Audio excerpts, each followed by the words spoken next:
Okay, so welcome to section 10.1, which is the ellipse.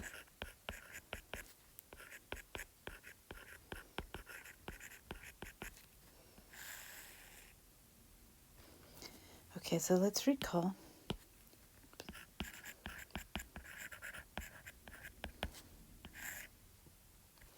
So the conic sections are, what are the conic sections? So the conic sections are intersections, or are the intersections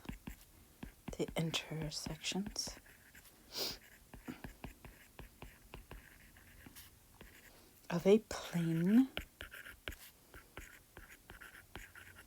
and a bicone.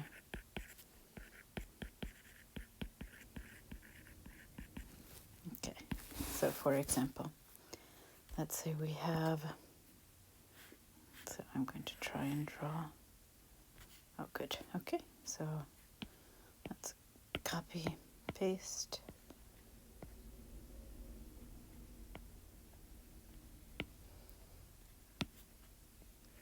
So a bicone is exactly what it sounds like. Basically, it's a cone that's in two parts.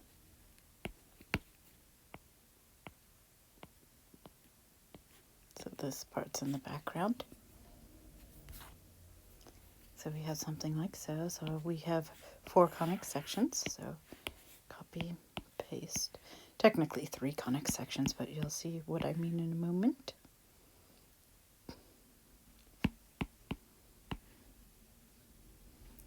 Maybe I can move these a bit closer.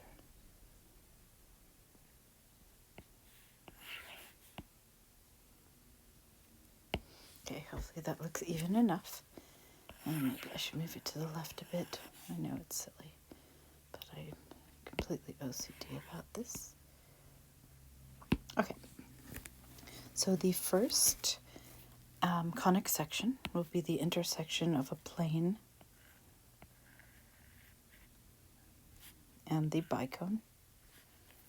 And let's call the plane, let's name the plane, I usually name it Q.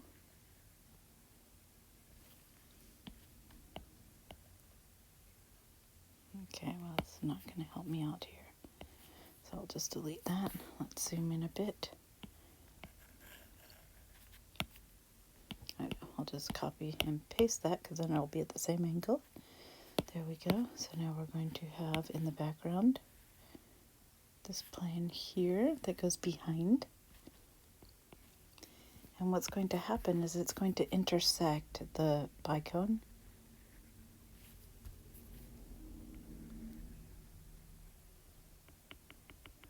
in a circle. Let me make those dots a bit.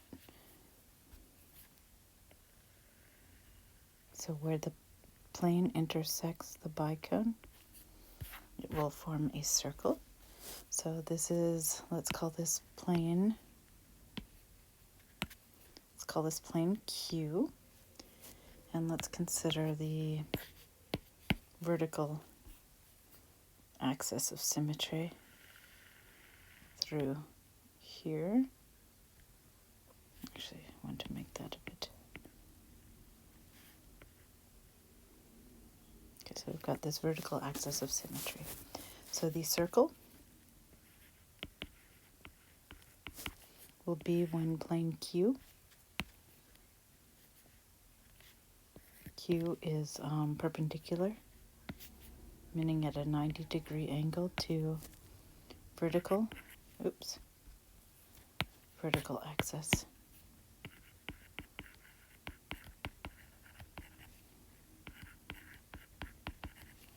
Okay, now let's look at an ellipse. So we're going to have a similar thing. We're going to have a plane, but it's going to go at a bit of an angle now.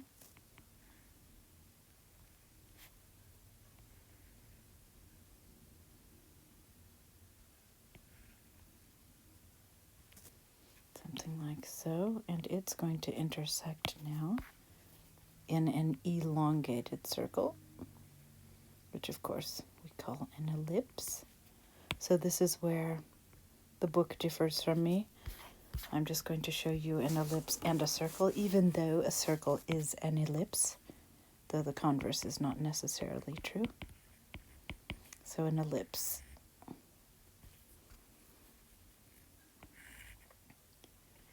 So we're still intersecting in this round type of object. But what happens now if we're parallel, say, to the sidereal axis, like so? Oops. Let me do this in dashed. So let's say, was that? I don't know if it was this one.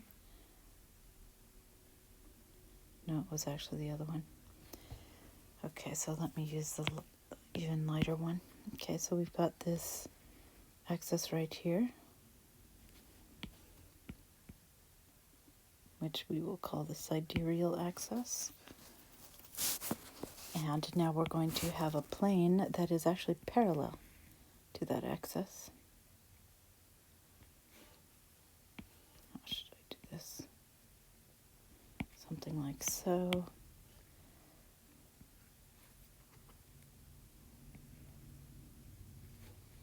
So what's going to happen?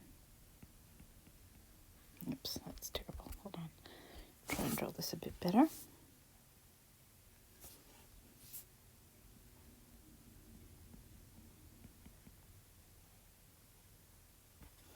Okay, no, that's not a bit better. That's a bit worse. Okay, having trouble seeing this.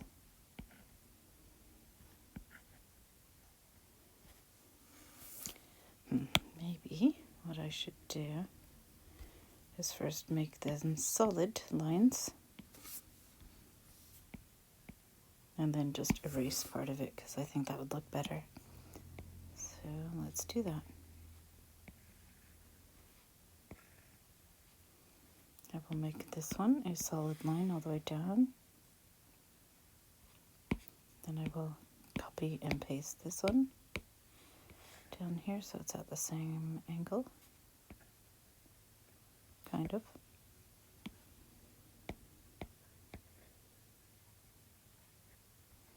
Okay, something like so. Now what I'm going to do, oops, no, that's wrong. Let's make this a bit smaller. Let's go ahead and make the part that goes behind dashed. Okay, so hopefully that makes sense. And what's going to happen is where this intersects this bicone, which is going to look something like so. Not drawn very well. Yeah, still not drawn very well. This is going to be a parabola. So the parabola has the plane Q. So plane Q in this case is going to be parallel to the, make sure it's solid, to the sidereal axis.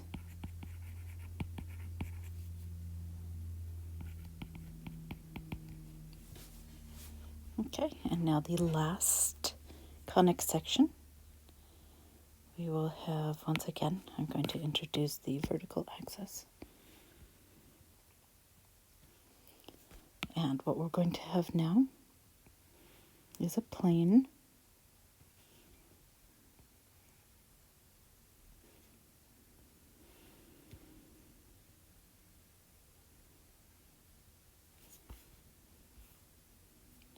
are those parallel? I don't know if they're parallel. We're going to have this plane and everything. Maybe I should move these a bit. I want to show how it goes behind.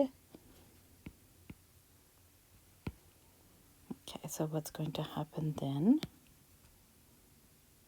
Wow.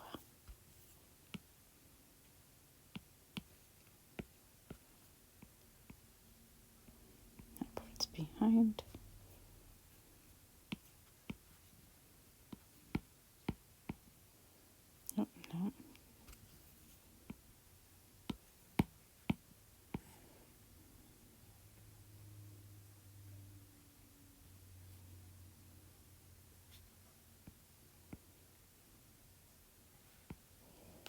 Okay, so what we're going to get then, this part is also behind. Why does it keep on reverting back? So now the intersection is going to be one part over here and one part down here. And this is actually an hyperbola.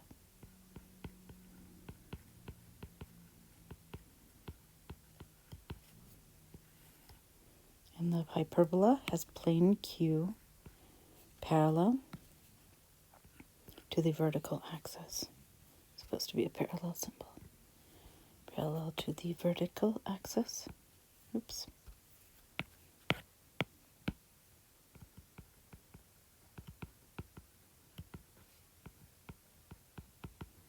Okay, so these are the conic sections.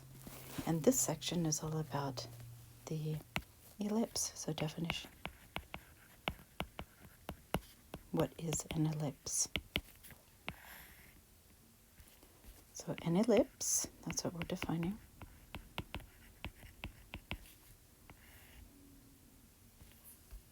Trying to define. So is the set of all points in the plane the set of all points in the plane? And by plane we mean two-dimensional space, R2. The sum of whose distance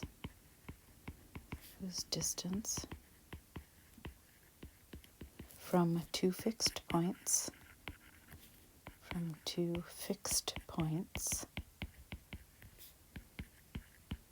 and those two fixed points are the foci, is constant. So that's the very, very formal definition of an ellipse. So if we have an ellipse, thank goodness it autocorrected. Okay, so we've got our ellipse, something like so. And we're going to have two fixed points, the foci. So here's a focus, and here's another focus. And if I have any point on the ellipse, call it point P, then the distance, do it a different color. Let's call this focus 1 and focus 2. The distance from focus 1 to P plus the distance from P to focus 2, no matter which point along the ellipse I'm at, it's always the same. So we have, let's call this distance 1 and distance 2. So in geometry, we would say focus 1 to P without the macron on top means the distance, plus P to focus 2 is going to be constant, some real number, positive real number, because it's a distance. Can't have negative real numbers. So, i.e., distance 1 plus distance 2.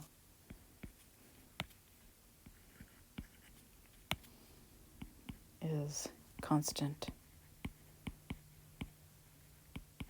for all P, for all points P on the ellipse. So that's the very formal definition of an ellipse. Technically, there's a even more formal, but I'll leave it there. So let's note. So the major axis of an ellipse, the quote major axis. So here's, say this is the center here. Center C. So the major axis of an ellipse ellipse is the larger of the vertical or horizontal radii, is the larger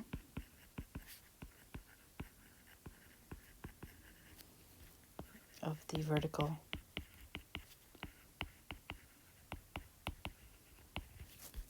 or horizontal radius. Radii rather, because it's plural. We have two of them. So whichever is larger, so in the case above, horizontal is definitely larger than vertical. So the major axis is horizontal. Now, this is where I differ from your book, and for good reason.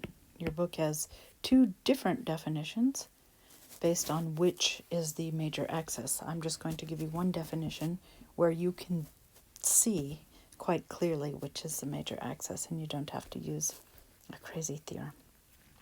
So here we go. Theorem.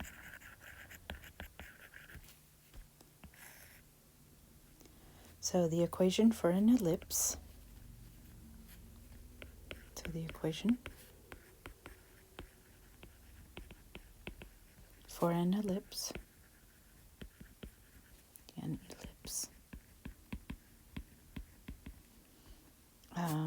with center h comma k, with center h comma k, horizontal radius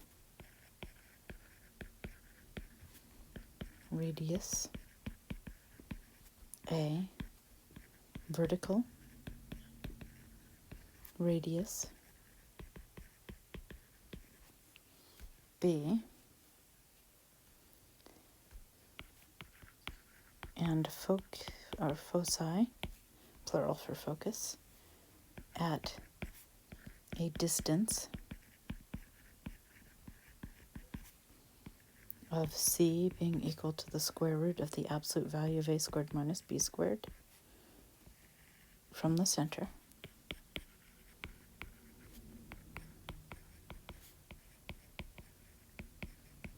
is given by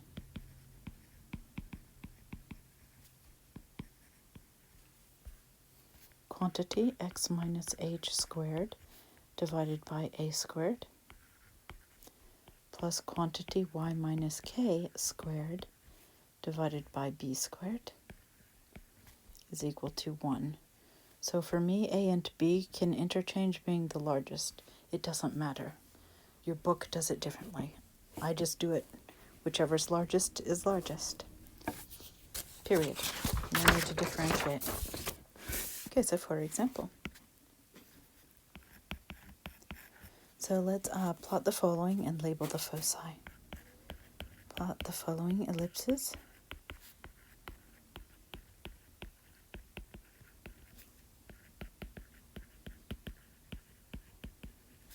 And label the foci, meaning what is their coordinate? The foci. So number 1, let's say we have quantity x minus 2 squared divided by 16 plus quantity y plus 1 squared divided by 25 is equal to 1. Okay, so I claim that the center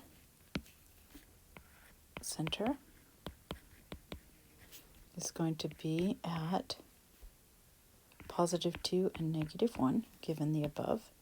And maybe I should actually rewrite this. So let me rewrite the equation. Do you agree that this is x minus 2 quantity squared divided by what amounts to 4 squared plus y minus a negative 1. So minus a negative 1 gives us plus. Trying to see, maybe I'll keep it orange like I did there. Quantity squared over, Let's do the pink in the denominator, or green. What amounts to 5 squared in the denominator is equal to 1. Okay, so given that, the center should be evidently at positive 2 and negative 1. A, the horizontal radius, I claim is 4. Let me move this up one. And B, the vertical radius, I claim is 5. So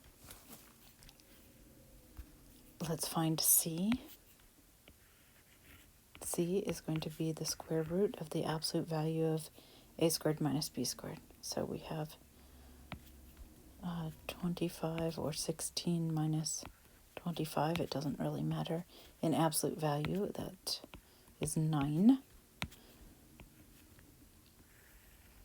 So C is going to be the square root of 9, which is 3. So the foci are 3 units from the center along the major axis. Wow, that's a terrible square root. Let me rewrite this. Of course, now yeah, unbelievable. Okay, so let's rewrite this square root.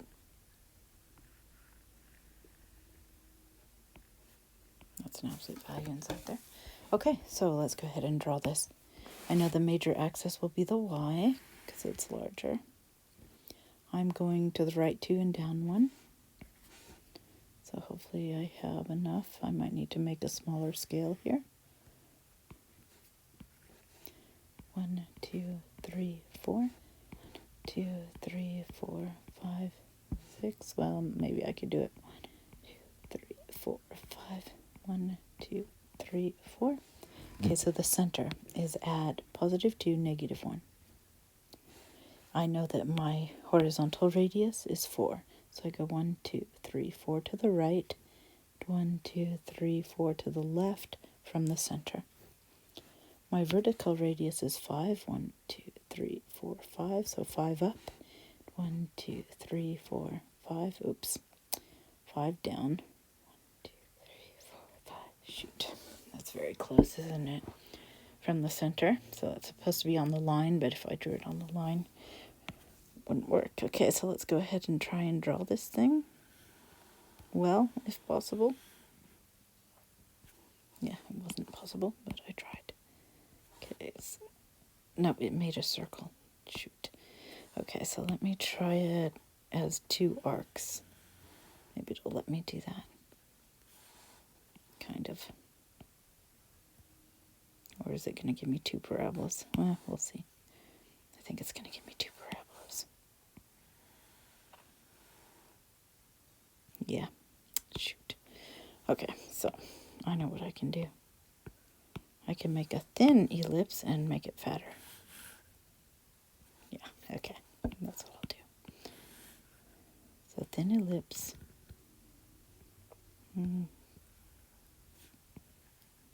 Something kind of like that.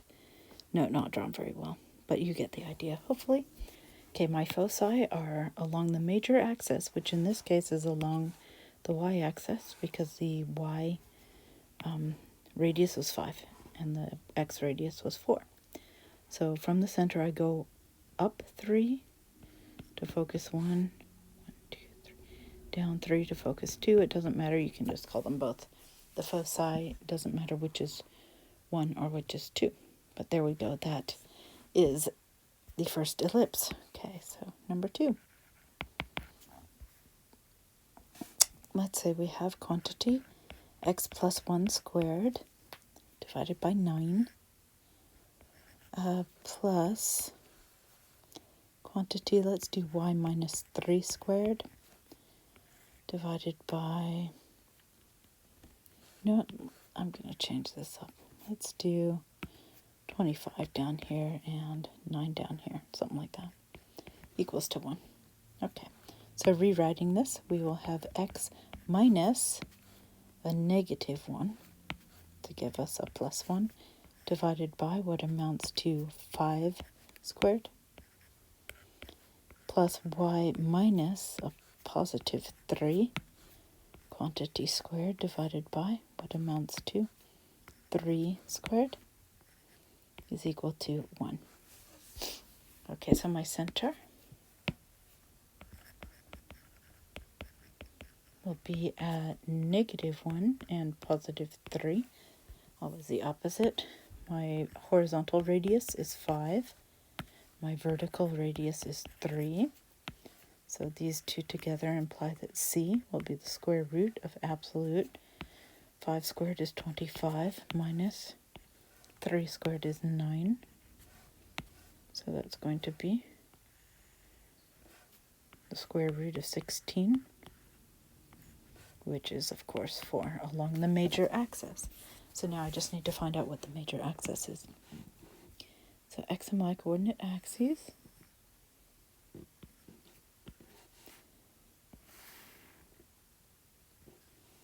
No, actually, I go up 3, so let me move this down a bit.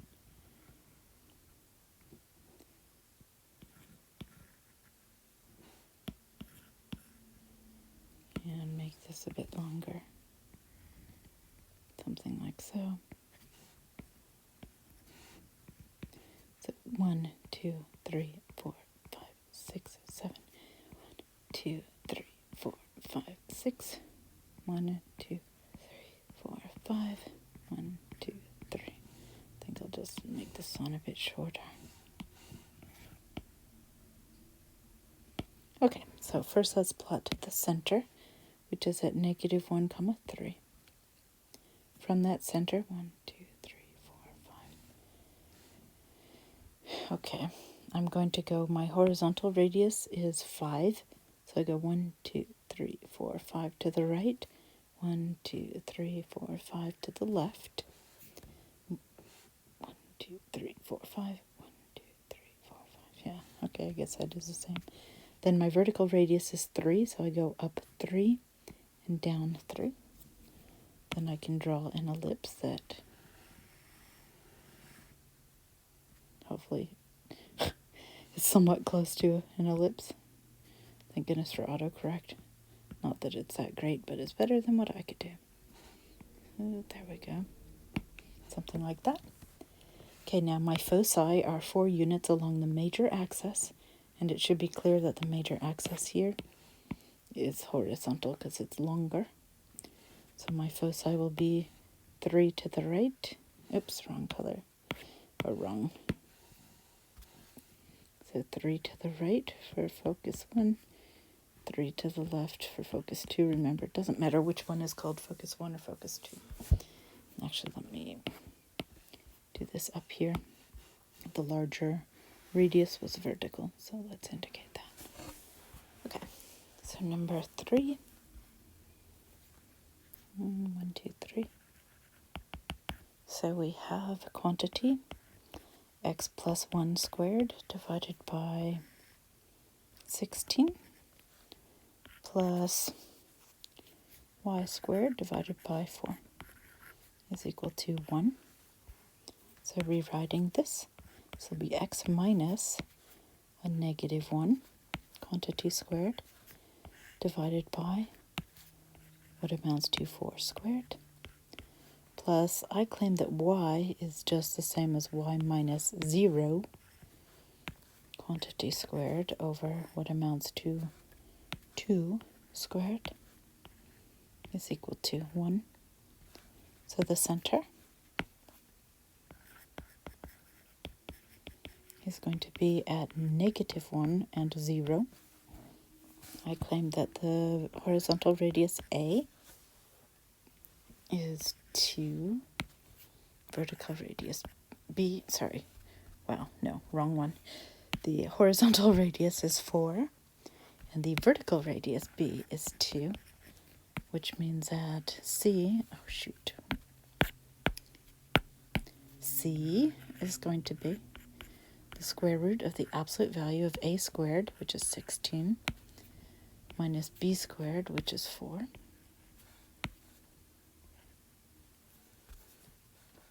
All underneath the radical. So that's going to be the square root of 12. Now, I know that that's larger than the square root of 9, which is 3. So it's bigger than 3, but less than 4. So that's where my foci will be along whichever is the major axis, so x and y coordinate axes.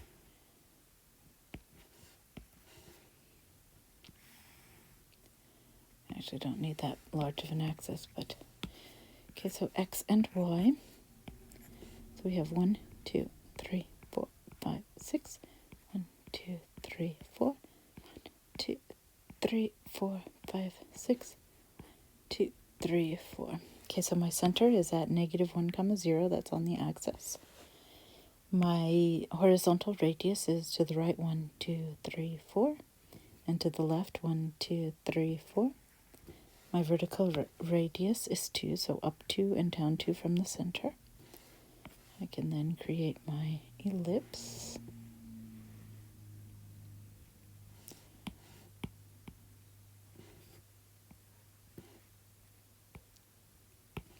Okay, now my foci are a little bit more than 3 from the center. 1, 2, 3, and a little bit more. 1, 2, 3, and a little bit more. So the foci are there. And the major axis, of course, in this case was in the x direction horizontally.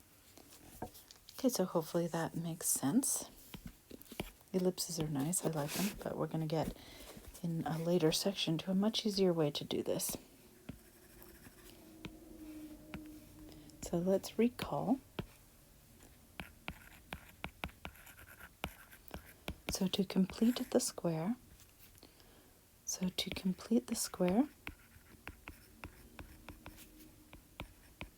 the square in ax squared plus bx, number 1, factor lead coefficient.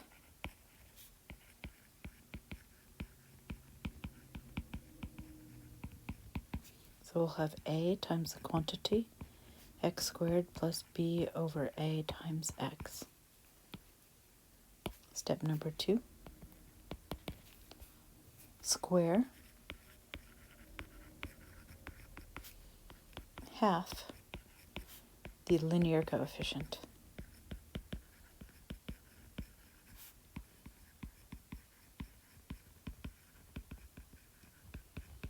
So we're going to take half of b over a, which is b over 2a, and square it. So we get b squared over 4a squared.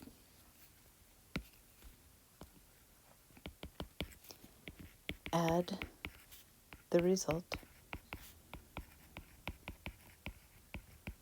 inside parentheses.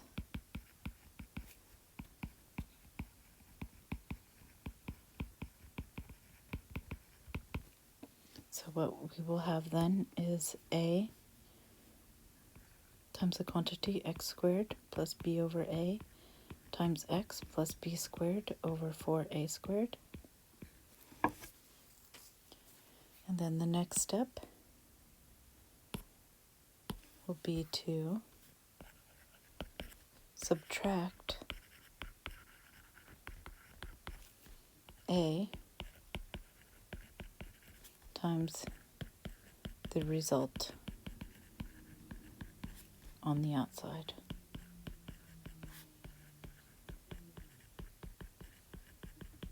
So you'll have a times the quantity x squared plus b over a times x plus b squared over 4a squared minus a times b squared over 4a squared. And then we're going to, number 5, simplify by writing in factored form.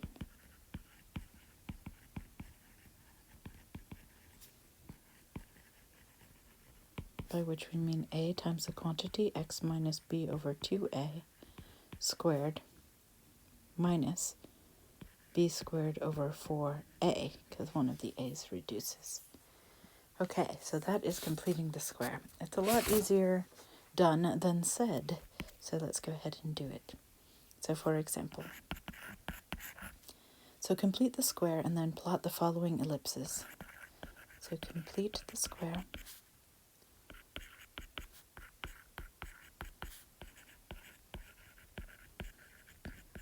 And then plot the following.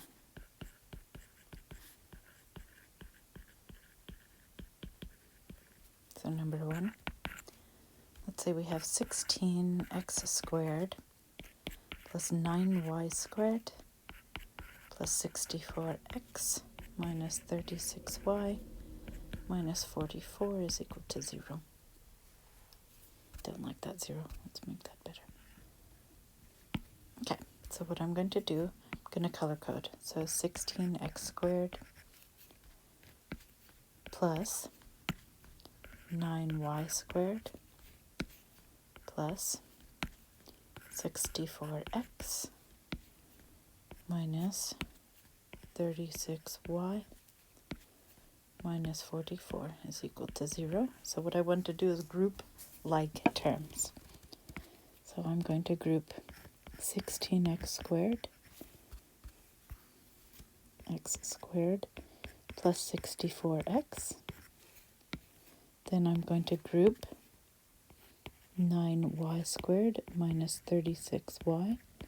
And I'm going to add 44 to the other side. And now I'm going to complete the square. So now I have that 64 divided by 2.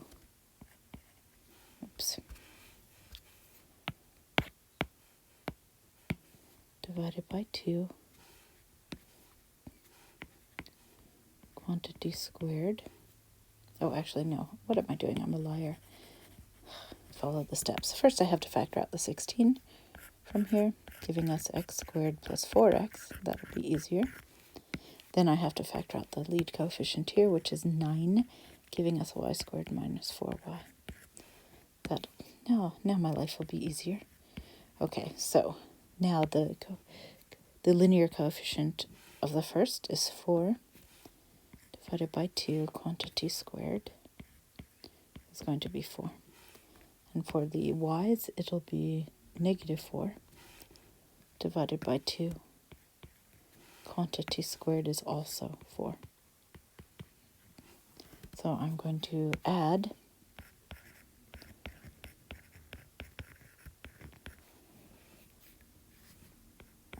for the first guy 4 inside the parenthetical. And same for the second guy, so inside the parenthetical, y squared minus 4y plus 4. So now I need to subtract out what I added. So I need to minus 16 times 4. Then I need to minus 9 times 4. And that will be equal to 44. Okay, so now let's factor. So this becomes 16 times x plus 2, quantity squared. This becomes plus 9 times the quantity y minus 2, quantity squared. Then we have minus 64 minus 36 is 44. Okay, so 64 and 36 is 100. So let's add 100 to both sides. So we get 16 times x plus 2 quantity squared plus 9 times y minus 2 quantity squared will be equal to 144. But remember that ellipses are set equal to 1. So we now need to divide each term by 144 in order to set our ellipse equal to 1.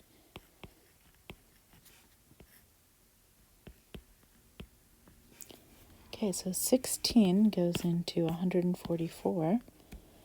Well, consider 90 plus, actually no, that's not going to work. What am I saying? 36. Did I get that right? Hopefully I did. I don't know if I did now. So what's 9 times 16? 9 times 16, let me check that out. 6 times 9 is 54, and 9 times 1 plus 5. Yeah, okay, it is 9 times. Just making sure, since I don't have my calculator. Okay, so 16 goes into 144 9 times, and 9 goes into 144 16 times. So I can now rewrite this as x plus 2 quantity squared divided by 9 plus y minus 2 quantity squared divided by 16 is equal to 1. Okay, now I can finally start where I had before. So I claim that the center is going to be at negative 2 and positive 2.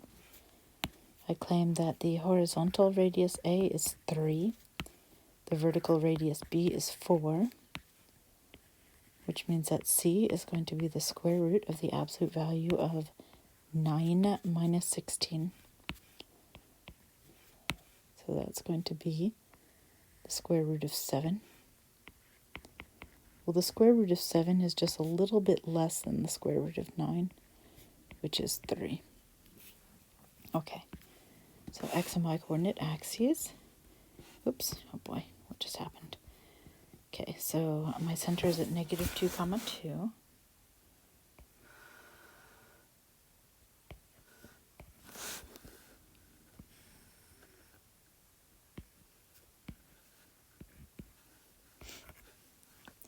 One, two, three. 1, 2, 3, 4, 5, 6, 7, 8. 1, 2, 3, 4, 5, 6, 2, 3. Okay, that should be enough. So let's see, we're at negative 2 comma 2 for the center.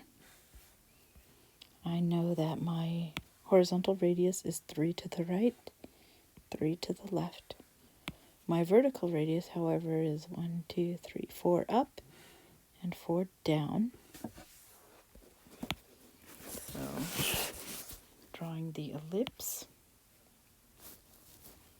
What color should I use? I'll use green this time.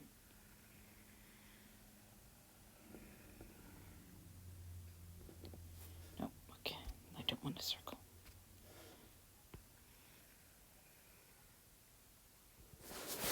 Okay.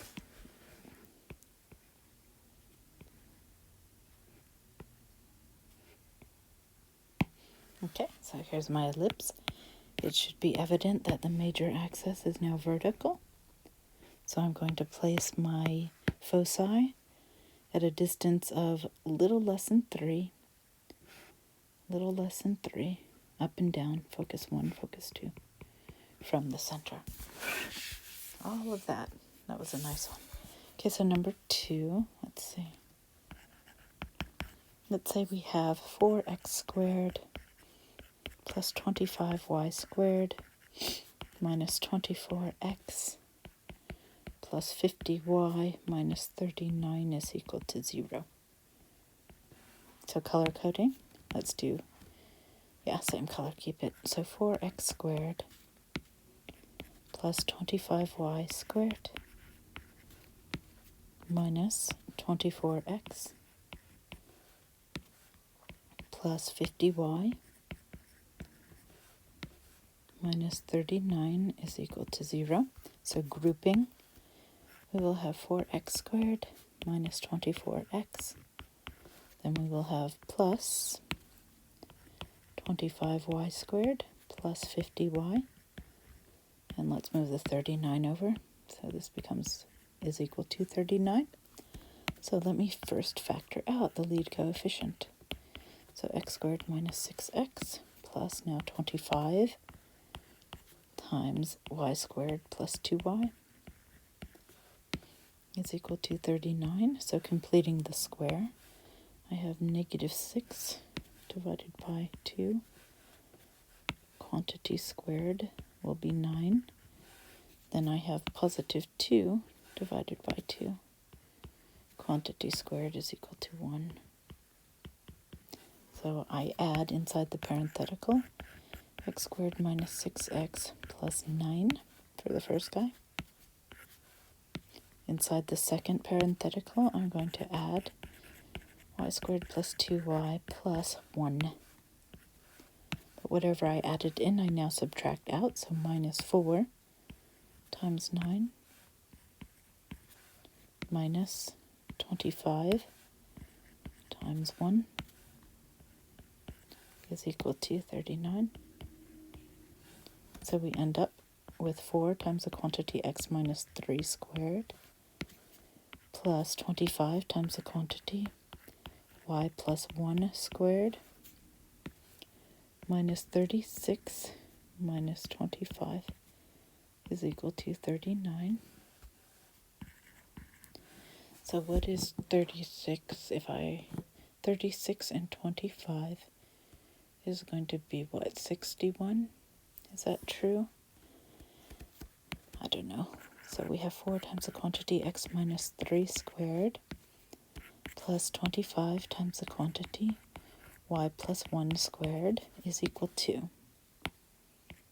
So if we have off to the side, let me do this, 39 and 36 and 25. We will have 20 and 5 and 5 is 10. So we'll have 100. Okay, so now an ellipse is always set equal to 1. So let's go ahead and divide each term by 100.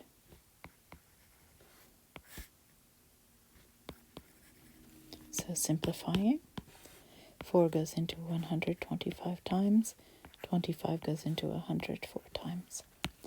So when all is said and done, we get x minus 3 quantity squared over 25 plus y plus 1 quantity squared over 4 is equal to 1. Okay, so my center is going to be at positive 3 and negative 1. My horizontal radius A is 5. My vertical radius B is 2. C, the distance to the foci, will be the absolute value of A squared minus B squared.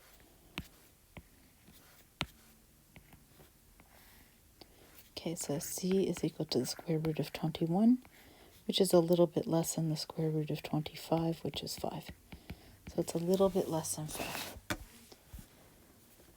Okay, so x and y coordinate axes. It looks like I'm going to have a very large x. You know what? I'm just going to do it over here.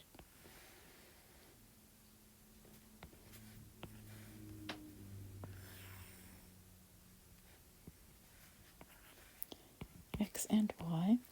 So 1, 2, 3, 4, 5, 6, 7, 8, 9, 10. 1, 2, 3, 1, 2, 3, 1, 2, 3, 4, 5, 6, 7. Okay, so my center is at positive 3, comma negative 1. From the center, my horizontal radius is 1, 2, 3, 4, 5 to the right, and 1, 2, 3, 4, 5 to the left. My vertical radius from the center is 2 up and 2 down. So I can draw my ellipse. Oh, wow, no, I can attempt to draw my ellipse.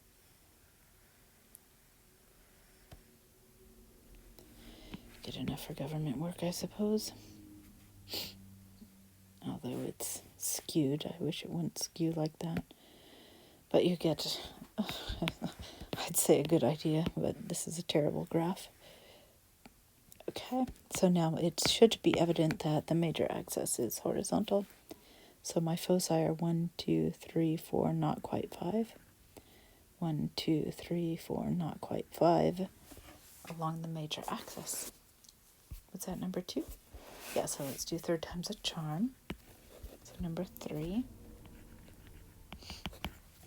So let's say we have x squared plus 4y. 4y squared minus 36y is equal to 0. Okay, so color coding, we have x squared plus 4y squared minus 36y is equal to 0. So it's already in order. X squared does not have any coefficients or linear terms, so I don't really need to do anything. So let's factor the 4 from the y. And now I can complete the square. So negative 9 divided by 2. Wow, why did I choose 4? What was I thinking? Quantity squared. If only I would have chosen something that made more sense. Okay. Oh boy. Why, oh why did I choose 4? Okay, so 9 halves, quantity squared, is going to be what? 81 fourths? Oh boy, 81 fourths. What was I thinking? Oh, I see what I was thinking. So we have x squared plus 4 times the quantity y squared minus 9y plus 81 fourths. But whatever I add in, I have to subtract back out. So minus 4 times 81 fourths. Well, now at least the 4 is reduced. That's nice. Is equal to 0. So factoring, we have that this is x squared plus 4 times the quantity y minus 9 halves squared is equal to, minus 81 is equal to 0. So I have x squared plus 4 times the quantity y minus 9 halves squared is 81. Okay, so remember this has to be set to 0. If only there was a way I could make my life easier here. There is, but you know what? I'll just keep it this way. It might be ugly, but so be it.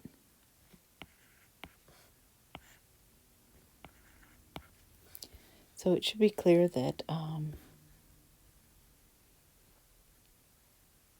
what am I trying to say? That 84 does not go into 81, is what I'm trying to say. However, I can push that into the denominator into something really ugly. So this is x squared over 81 plus, this can now be written as y minus 9 halves squared over, when I push something into the denominator, but it's from the numerator, it goes into the denominator.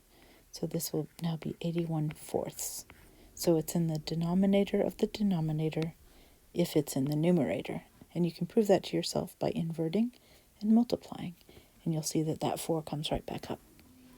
Okay, so these are terrible numbers, but we should still be able to do this. I claim that the center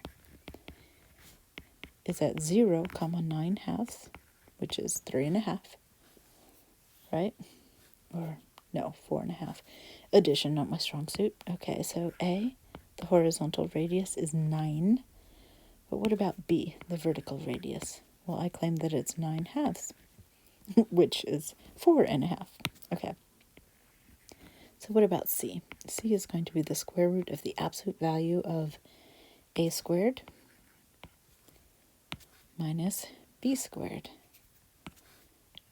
81 fourths. Okay. Okay, so if I get a common denominator, what I'll get is that C will be the square root of 3 times 81. Actually, let me do that in blue. 3 times 81 all over 4.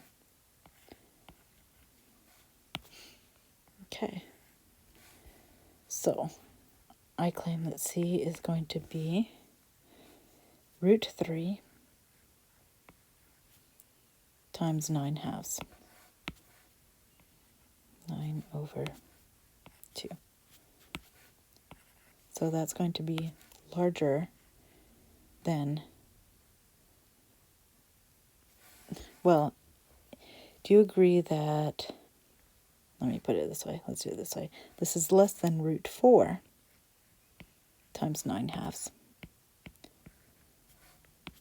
Then root 4 is 2, so it's actually less than 9. So it's a little less than 9 is what C is. Okay, these are terrible. Once again, I made a terrible thing here. But my center is at, 4.5 on the y-axis? So here we go. This is going to be very large, isn't it?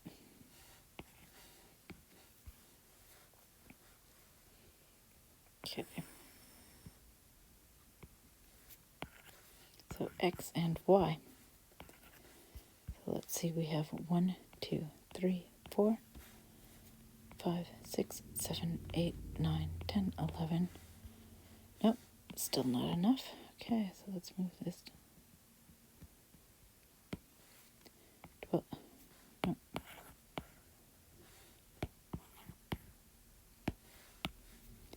12, 13, 14. And then we need to move down farther because we need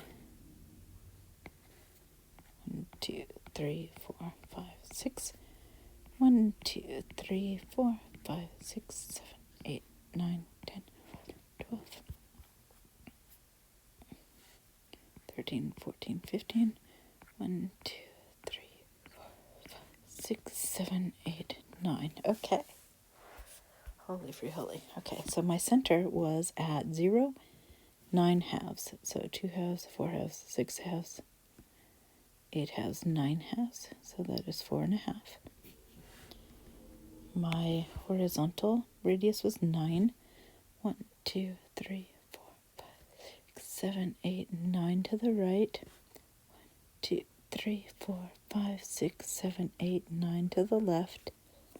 My vertical radius was, oh shoot, did I do it? No, 9 halves. Okay, so my vertical radius is actually 4.5. So 4.5 down and 1 half. 1, 2, 3, 4.5 up. Okay, so my ellipse looks something like so, kind of.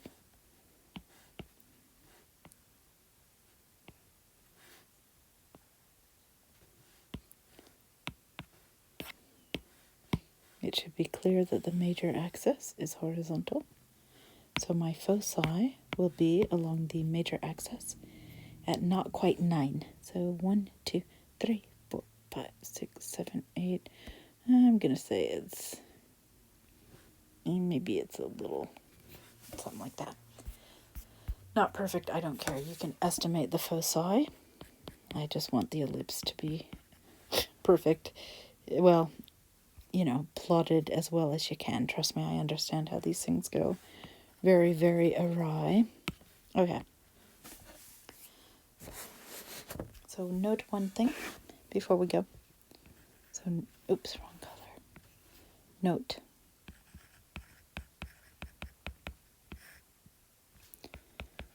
If A equals to B, then this implies we have x minus h, quantity squared, over a squared,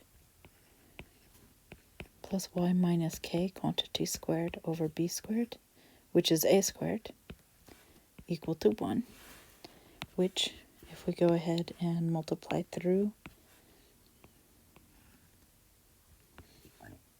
by a squared, what do we get? We get x minus h, quantity squared, plus y minus k, quantity squared, is equal to a squared, which is a circle. So a circle is an ellipse. So we're not going to spend another section on the circle because circles are a subset of ellipses. And I'm going to stop it. I'll see you in the next section.